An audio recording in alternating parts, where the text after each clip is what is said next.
Kwa majina naitwa Nahum Fungo, nafanya kazi na Aga Khan Foundation kwenye huu mradi wa Tuinuke Pamoja, mradi ambao unafadhiliwa na ubalozi wa Ireland nchini Tanzania. Huu mradi lengo kubwa ni kuleta usawa wa kijinsia kwenye jamii. Kwenye haya maonyesho vikundi, kama nilivyosema, vikundi ni vingi.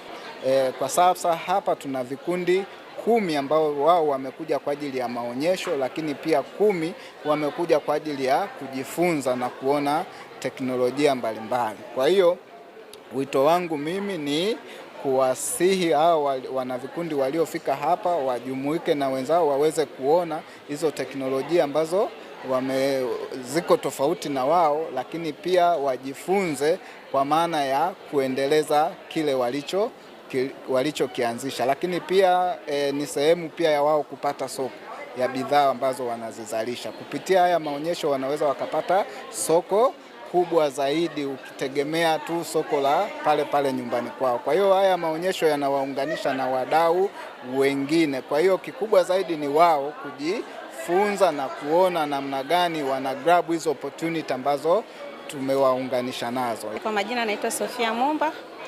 Natokea kikundi cha Upendo Women Group, kipo katika kijiji cha Mnenia, kata ya Mnenia. Tunashukuru Aga Khan Foundation wametuwezesha pamoja na ubalozi wa Irish.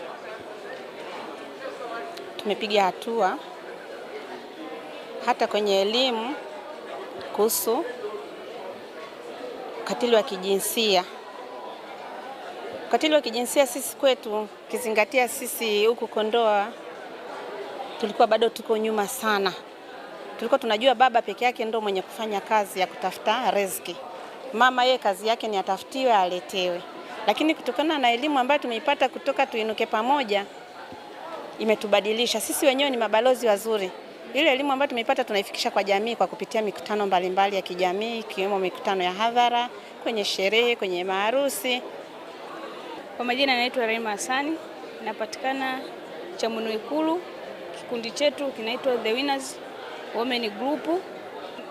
Tuinuke Pamoja imetuwezesha kuja nane na pia imetusaidia. Kwa mfano mimi kikundi changu mpaka leo tumeshamaliza bidhaa ya mafuta.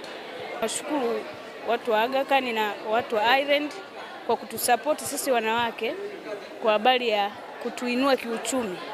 Kwa sababu hapo zamani tulikuwa wenyewe hatuwezi.